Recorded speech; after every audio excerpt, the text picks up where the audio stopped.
Hello everyone. काफ़ी दिन हो गए थे, काफ़ी दिनों के बाद में काफ़ी इंतज़ार भी कराया, वापस आ चुके हैं अपनी क्लासेस के लिए।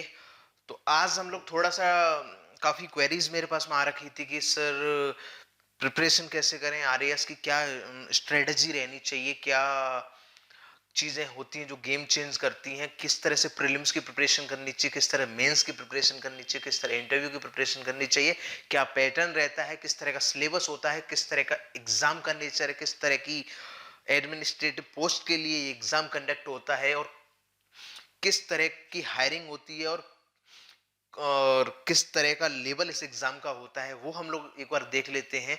क्योंकि आने वाली क्लासेस को समझने के लिए एक मोटिवेशन जरूरी है और एक लगन जरूरी है, कि ताकि आने वाली क्लासेस आप रेगुलर कंटिन्यूअसली देख पाओ और आपको समझ में आए, कि क्योंकि आपको थोड़ा सा बैकग्राउंड समझ में आ जाएगा इस ओवरऑल एग्जाम का। जो लोग प्रिपरेशन स्टार्ट कर रहे हैं, जो लोग कॉलेज लेवल पर हैं, जो लोग अच्छी सिटी में नहीं है, एक रूरल एरिया में है, उन लोगों तक ये हमारा पहुंचाने का मकसद है कि वो भी इस एग्जाम के पैटर्न को समझ पाए और वो भी इंस्पायर हो पाए हैं इस एग्जाम की तैयारी करने के लिए। तो देखो, आरएएस का जो एग्जाम है वो 3 स्टेज में कंडक्ट होता है, जो कि आरपीएससी के द्वारा इसको कंडक्ट कराया जाता है।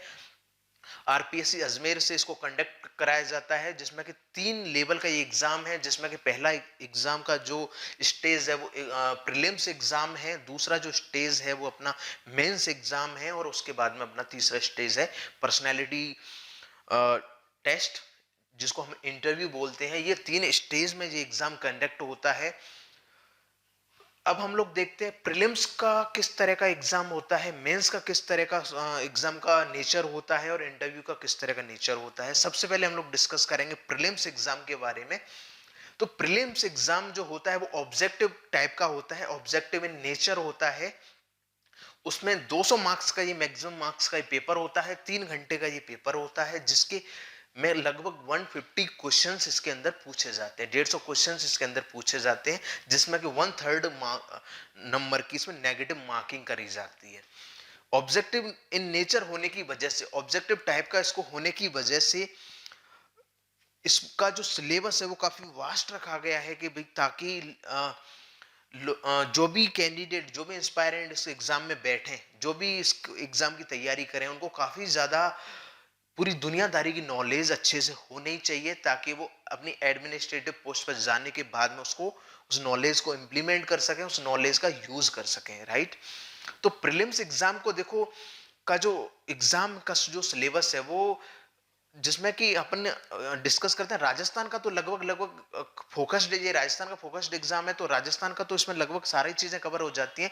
चाहे वो राजस्थान की हिस्ट्री हो, राजस्थान की पॉलिटी हो, राजस्थान की ज्योग्राफी हो, राजस्थान का हेरिटेज हो, राजस्थान का कल्चर हो, राजस्थान के डांस हो, राजस्थान का म्यूजिक हो, और भी राजस्थान की इकोनॉमी हो, राजस्थान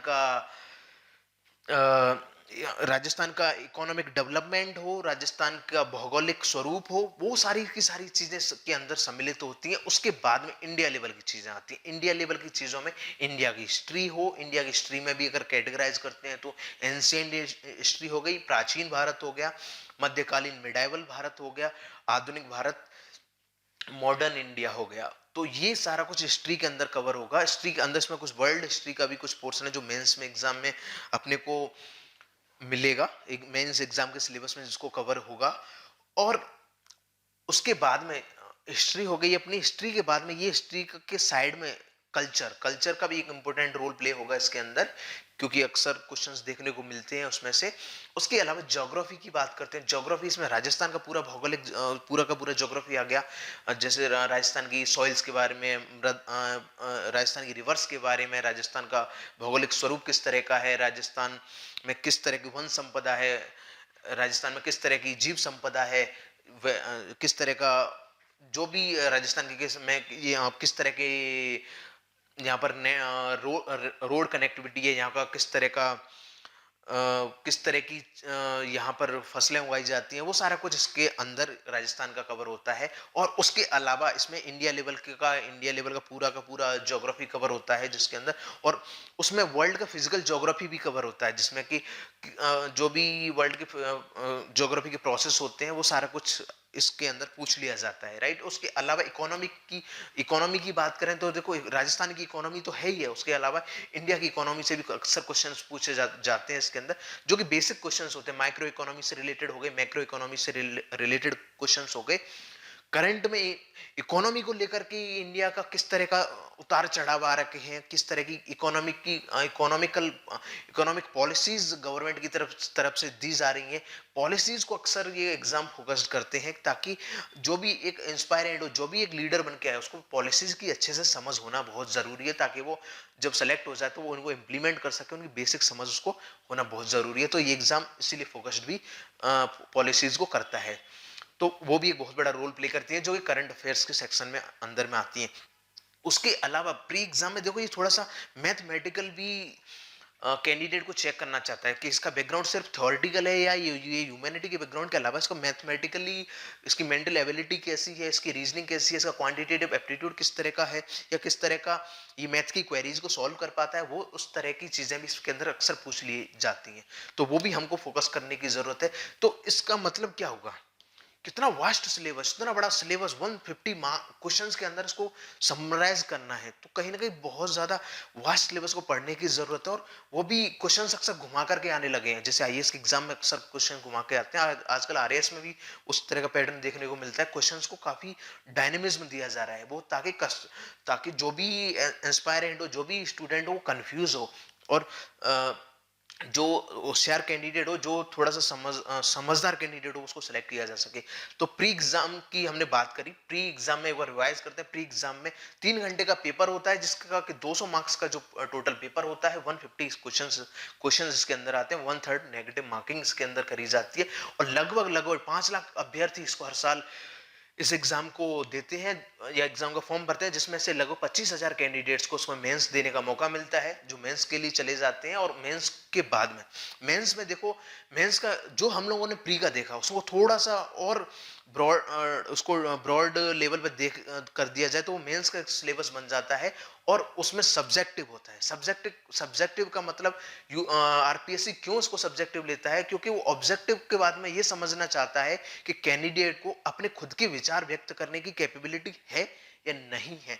क्योंकि ऑब्जेक्टिव में मुझे ये चेक करना चाहता है कि इसको नॉलेज मैक्सिमाइज, नॉलेज कितनी गेन कर सकता है, और सब्जेक्टिव में वो ये एनालिसिस करना चाहते हैं, वो ये देखना चाहते हैं कि कैंडिडेट जो है वो क्या सब्जेक्ट की उसके अंदर इतनी पकड़ है कि वो अपने विचार व्यक्त कर सकता है, किसी प्रॉब्लम का सॉल्यूशन वो निकाल सकता है, खुद के विचार रख सकता है, क्या उसकी इतनी एनालिटिकल अप्रोच वो रख सकता है कि नहीं रख सकता। उसकी की जो टेस्टिंग होती है वो सब्जेक्टिव पेपर, जो कि मेंस का पेपर होता है, जिसके के 4 भाग होते हैं, GS1, GS2, GS3 and GS4, जिसमें कि GS1 जो होता है, उस ये चारों के चारों पेपर 200 मार्क्स के होते हैं, और 3 घंटे के ये पेपर होते हैं। लगभग 800 नंबर का ये मेंस का ये पूरा का पूरा 4 पेपर मिलाकर के बन जाते हैं।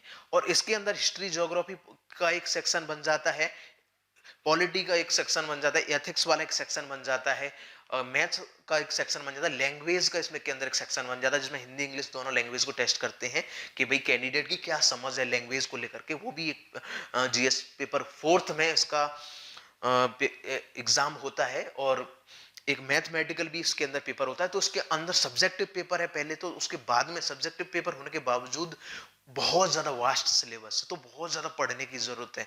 अब मेन चीज ये है कि पढ़ते तो सब हैं, सेलेक्ट कैसे होते हैं, सेलेक्ट होने का क्या फॉर्मूला है, वो उस पर अपन डिस्कस करेंगे। हमारा जो मेन फोकस रहेगा वो रहेगा टेस्ट सीरीज पे। जो पढ़ा उसको एनालिसिस करो, क्या जो पढ़ा और उसको प्रीवियस ईयर्स के जो ट्रेंड आ रहा है उससे कंपैरिजन करो। सपोज प्रीवियस ईयर्स में जो ट्रेंड आया, उस ट्रेंड में क्या क्या किस तरह के क्वेश्चंस आ रहे हैं, किस तरह का पैटर्न आ रहा है, किस तरह से करंट अफेयर्स को लेकर के किस तरह के क्वेश्चंस बन रहे हैं। अगर आप इस चीज में सक्षम हो जाते हो, मतलब आपको खुद को नहीं, खुद को तो जो पढ़ना है वो पढ़ना है, आपको एग्जामिनर के माइंड को पढ़ना है। अगर आप एग्जामिनर के माइंड को पढ़ने में सक्षम हो जाते हो, सपोज कोई टॉपिक है करंट अफेयर्स का, सपोज इंडिया चाइना रिलेशंस के ऊपर कोई टॉपिक है, क्या आप उसमें अपने खुद के क्वेश्चंस बनाने में समर्थ हो? अगर आप खुद के उसमें से क्वेश्चंस बना सकते हो एनालिटिकल अप्रोच के बाद, तो समझ लो आप एग्जामिनर के माइंड को पढ़ने की के बहुत ज्यादा करीब हो, आप एग्जामिनर के माइंड को पढ़ सकते हो। क्योंकि आप अगर आपका टारगेट एग्जाम नहीं होना चाहिए, आपका टारगेट एग्जामिनर का माइंड होना चाहिए। क्योंकि एग्जामिनर वो जो सोच करके जो क्वेश्चन बनाता है, आपने अगर वो चीज पकड़ ली तो आप उसके अकॉर्डिंग आंसर दोगे जो एग्जामिनर चाहता है कि स्टूडेंट उसको दें। और अगर आप उस एग्जामिनर तक वो चीज डिलीवर करवा पा रहे हो जो एग्जामिनर सोचता है, तो समझ लो आपका सिलेक्शन श्योर हो चुका है, इसमें कोई शक नहीं है। तो हमारा टारगेट क्या होगा, एग्जामिनर के माइंड को पढ़ने का टारगेट होगा एग्जामिनर की। और वो कैसे आएगा, वो आएगा एनालिटिकल एबिलिटी से। प्रीवियस ईयर्स के ट्रेंड देखो, प्रीवियस ईयर्स के क्वेश्चन पेपर देखो, लगभग 10 साल का ट्रेंड देखो, 10 साल के ट्रेंड में किस टॉपिक से कितने क्वेश्चंस पूछे गए और किस तरह के क्वेश्चंस का लेवल रहा, उसको समझने के बाद में। और वो एक दिन में नहीं आएगा। आप अगर चाहो कि एक दिन में मैं सारा का सारा प्रीवियस ईयर्स के क्वेश्चंस पढ़ लूं, उनको आपको डेली पढ़ना है। कम से कम आपको हाफ एन आवर, आधा घंटा आपको डेली कम से कम उन प्रीवियस ईयर्स के पेपर पर देना है। ये सिर्फ समझना है, सपोज आपने कोई टॉपिक पढ़ा, टॉपिक पढ़ने के बाद में उसके प्रीवियस ईयर्स के पेपर्स को रिवाइज करो, चेक करो कि किस तरह के क्वेश्चंस वहां पर, किस तरह का पैटर्न वहां पर आ रहा है। अगर इतना करने में आप सक्षम हो जाते हो, तो समझ लो आप एग्जामिनर के माइंड के बहुत करीब हो और आप इसको एग्जाम को क्रैक करने में काफी आसानी हो जाएगी। लेकिन ये काम आपको एक दिन नहीं करना, 2 दिन नहीं करना, 3 दिन नहीं करना, जब तक आपका फाइनल एग्जाम नहीं हो जाता तब तक ये आपको काम करना है। और एक सबसे इंपॉर्टेंट चीज, चाहे वो प्री एग्जाम का सिलेबस हो, चाहे वो मेंस एग्जाम का सिलेबस हो, आपको वो सिलेबस मगअप करना है, पूरा अच्छे से याद करना है। क्योंकि सिलेबस की समझ अच्छे से है तो आप न्यूज़पेपर में जो भी न्यूज़ पढ़ रहे हो या कहीं पर भी कुछ भी आपको मिल रहा है, आपको पता चल जाएगा ये मेरे काम का है कि नहीं है, इसको मेरे को पढ़ना चाहिए कि नहीं पढ़ना चाहिए। नॉलेज बहुत है, पढ़ने के लिए बहुत कुछ है, लेकिन आपको फिल्टर आउट करने की जरूरत है। फिल्टर आउट तब तक जब तक कर पाओगे जब तक आपके पास सिलेबस का फिल्टर होगा। सिलेबस आपको अच्छे से पता होगा तो आपको पता चल जाएगा ये न्यूज़ मेरे लिए काम की है, ये न्यूज़ मेरे लिए काम की नहीं है। तो सिलेबस को जितना हो सकता है मगअप कर लीजिए। उसके अलावा जितनी टेस्ट सीरीज आप दे सकते हो, टेस्ट सीरीज ऑफलाइन मोड में, ऑनलाइन मोड में कैसे भी देना चाहो दे सकते हो। उससे क्या हेल्प मिलने वाली है, टेस्ट सीरीज से कम आपको इतनी हेल्प मिल जाएगी कि आप एनालिटिकल एबिलिटी आपके अंदर डेवलप होगी। आपको समझ में आ जाएगा ये क्वेश्चन ने ये पूछा, मैं इसका आंसर ऐसे नहीं दे पाया जबकि इसका आंसर ऐसे था। अगर आपको ये चीज समझ में आने लग जाएगी तो आप के अंदर एनालिटिकल एबिलिटी आ जाएगी। और एनालिटिकल एबिलिटी आते ही आपके हर क्वेश्चन को आप एक अच्छे तरीके से सॉल्व कर सकते हो और आप एग्जामिनर के माइंड को टारगेट कर सकते हो। और यही हमारा मकसद है कि एग्जामिनर के माइंड को टारगेट करना है। एग्जामिनर जो हमसे चाहता है वो एग्जामिनर को हमको रिप्रेजेंट करके देना है। अगर इतना कर पाते हैं तो हमारा सारा काम सही हो जाएगा। तो ये तो रही मेंस की बात। अब हम जाते हैं इंटरव्यू की तरफ। इंटरव्यू का जो देखो पहले अपने ऑब्जेक्टिव देखा, प्रीलिम्स में, मेंस में सब्जेक्टिव देखा। एग्जामिनर ये टेस्ट कर चुका है कि आपको चीजें समझने की, चीजों को याद करने की कैपेबिलिटी कितनी है। एग्जामिनर ये भी समझ चुका है, अगर आपने मेंस क्रैक किया है, मेंस को आप क्वालिफाई कर चुके हो, तो आपको एग्जामिनर को ये भी समझ में आ जाएगा कि आपके अंदर सब्जेक्टिव सोच कितनी, आप किसी चीज टॉपिक पर कितना सोच पाते हो, कितना एनालिटिकल आप उसको अपनी थिंकिंग दे पाते हो।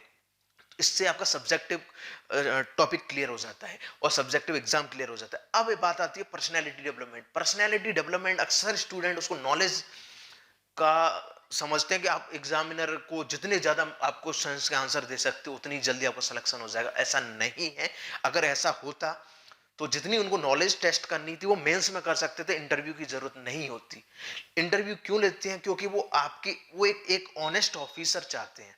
और ऑनेस्ट ऑफिसर वो इंटरेक्शन से पता चल सकता है। और वो आपको, अगर सपोज उन्होंने 10 क्वेश्चंस पूछे और अगर आपको 10 में से 10 क्वेश्चंस भी नहीं आते और आपने उनके सामने एक्सेप्ट किया कि मेरे को ये क्वेश्चंस नहीं आता, तो समझ लो ऐसा नहीं है कि आपका सिलेक्शन नहीं होगा, फिर भी आपका सिलेक्शन होगा। क्योंकि वो एग्जामिनर को पता है कि आप कितने ईमानदार हो।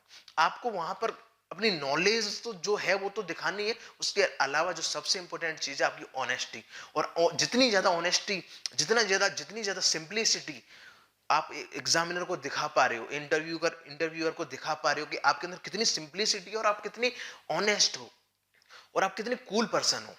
ये 3 फैक्टर, आप कितने कूल हो, कितने ऑनेस्ट हो और आपके अंदर लीडरशिप क्वालिटी है कि नहीं है, ये अगर आप दिखा पा रहे हो तो आपका एग्जाम इंटरव्यू बिल्कुल आसानी से क्रैक हो जाएगा। बिल्कुल भी सोचने की जरूरत नहीं पड़ेगी। सिर्फ कंडीशन क्या, ये जो 3 कंडीशन है उनको अच्छे से आपको उस इंटरव्यू के दौरान आपको फॉलो करना है। और जितने भी कैंडिडेट सेलेक्ट होते हैं वो इन 3 फॉर्मूलों को लेकर के हमेशा चलते हैं और वो कामयाब होते हैं। तो हमने 3 स्टेज की बात करी, अब प्रीलिम्स की, मेंस की, इंटरव्यू की। अब बात करते हैं मोटिवेशन की। थोड़ा सा मोटिवेशन भी जरूरी है कि एग्जाम, अक्सर स्टूडेंट कंफ्यूज हो जाते हैं, कोई आईएएस के साथ में आरएएस की तैयारी कर रहा है, कोई आरएएस के साथ में चाहता है मैं बैंक का भी एग्जाम दे लूं, मैं एसएससी का एग्जाम दे लूं, मेरा चलो आरएएस में नहीं हुआ तो एसएससी में हो जाएगा, एसएससी में नहीं हुआ तो बैंकिंग में हो जाएगा। लेकिन आप इसके कॉन्सेप्ट को समझो।